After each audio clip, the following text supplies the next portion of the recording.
Friends, आज के video में हमारा टॉपिक है, देखिए, सब्जेक्ट वर्ब एग्रीमेंट। सब्जेक्ट के साथ कब सिंगुलर वर्ब आएगा, कब प्लूरल वर्ब आएगा। ध्यान से देखिएगा, पूरा एक एक चीज को मैं समझाऊंगा, आपको बिल्कुल क्लियर हो जाएगा। लेकिन ये ध्यान रहे कि ये ऐसा टॉपिक है, ऐसी चीज है ये, जो मैट्रिकुलेशन के एग्जाम में, इंटर के एग्जाम में या कोई भी इंट्रेंस टेस्ट हो, हर जगह इसकी जरूरत आएगी। इसलिए आप इसको ठीक से देख लीजिए, ध्यान से देख लीजिए और सीखने की कोशिश कीजिए। सीखने के इरादे से वीडियो को देखिए। आइए शुरू कर रहे हैं। नंबर 1 है a number of students। तो ध्यान रहे कि नंबर ऑफ के साथ हमेशा a number of students होगा, यानी प्लूरल वर्ब आएगा। और यह भी ध्यान रहे कि द नंबर ऑफ के साथ हमेशा सिंगुलर वर्ब होगा। तो एक चीज क्लियर हो गई आपको, इसमें बिल्कुल कंफ्यूज नहीं होना है कि अ नंबर ऑफ के साथ प्लूरल वर्ब और द नंबर ऑफ के साथ सिंगुलर वर्ब। अब चलिए आगे बढ़ते हैं। Number 3, the cattle. अब इसमें इज होगा या आर होगा, ये ध्यान से सुन लीजिए कि कैटल वर्ड आपको लगता है कि ये सिंगुलर है, लेकिन ये प्लूरल मीनिंग में इस्तेमाल होता है। इसलिए इसके साथ आर का इस्तेमाल करेंगे। The cattle are grazing in the field. अब अगला है नथिंग बट। नथिंग बट जहां भी आएगा तो नथिंग बट के बाद ध्यान रहे कि हम सिंगुलर वर्ब का इस्तेमाल करेंगे। एकदम सीधे सिंगुलर वर्ब आएगा। Nothing but tree up is seen here. हमारा अगला सेंटेंस है नंबर 5। नंबर 5 बहुत ध्यान से देखेंगे आप कि शी एंड आई, एम होगा या आर होगा। तो ये ध्यान रहे कि जब भी दो प्रोनाउंस एंड से जुड़े हों, देखिएगा शी और आई ये दोनों प्रोनाउंस हैं, और जब दो प्रोनाउंस एंड से जुड़े हों तो वहां पे क्या होगा,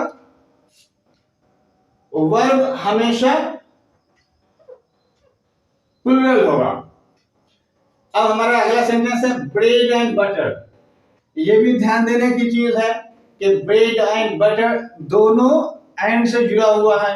तो यहां क्या होगा, कौन सा वर्ब लगाएंगे। तो यहां एक ध्यान देने की चीज है कि जब दो नाउन से किसी एक आइडिया का पता चले, दो नाउन से जब एक ही आइडिया का पता चले, तो वहां पे हम लोग सिंगुलर वर्ब का इस्तेमाल करते हैं।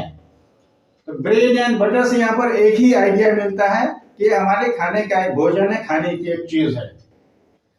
अगला सेंटेंस है नंबर 7, कमल एज वेल एज सोनू। अब यहां पे इज होगा या आर होगा। तो ध्यान रहे कि जब दो सब्जेक्ट्स एज वेल एज से जुड़े हों तो वर्ब हमेशा सिंगुलर होगा। क्लियर हो गया। अब आगे बढ़ते हैं नंबर 8। नंबर 8 में है द पुअर। अब द पुअर का मामला है, ध्यान से सुनिएगा कि पुअर एडजेक्टिव है, और जब भी एडजेक्टिव के पहले द आता है तो प्लूरल हो जाता है। तो द पुअर क्या हुआ, प्लूरल हो गया। तो उसके साथ आएगा द पुअर आर। ये भी क्लियर हो गया आपको, मैं समझता हूं। तो जहां भी द के बाद एडजेक्टिव आएगा वहां हम सीधे प्लूरल वर्ब का इस्तेमाल करते हैं। अब है नंबर 9, यहां पे आइदर शी और यू। तो ध्यान रहे कि आइदर शी और यू है, तो जब दो सब्जेक्ट, ठीक है, जैसे शी यू, ये दो सब्जेक्ट हुआ, ये आइदर और से जुड़ा रहे या नाइदर नॉर से जुड़ा रहे तो वर्ब अपने नजदीक, यहां पे जो वर्ब आएगा वो अपने नजदीक वाले सब्जेक्ट के हिसाब से सिंगुलर या प्लूरल होगा। तो यहां पर सब्जेक्ट है यू, तो इसके हिसाब से यहां पर हम वर्ब लगाएंगे। तो यू के बाद वर्ब आना चाहिए आर। तो either she or you are to blame. अब लास्ट हमारा है number 10, my brothers as well as I. अब यहां पर एक बार आपने एज वेल एज का यहां पर सुन लिया है, देख लिया है। अब यहां पर रूल थोड़ा चेंज हो रहा है। यहां पर क्या रूल है देख लीजिए, बहुत अच्छा रूल है, समझने का है कि अलग अलग नंबर, ठीक है, और पर्सन, अलग अलग नंबर और पर्सन के दो सब्जेक्ट हो। यहां पर देख रहे हैं प्लूरल है, यहां पर देख रहे हैं फर्स्ट पर्सन है। तो अलग अलग नंबर और पर्सन के दो सब्जेक्ट हो और एज वेल एज से जुड़े हों। अलग अलग नंबर और पर्सन के दो सब्जेक्ट एज वेल एज से जुड़े हों तो वहां पे हम क्या करेंगे, सब्जेक्ट जो पहले आया है, जैसे ये सब्जेक्ट पहले आया है तो इसके हिसाब से हम वर्ब लगाएंगे।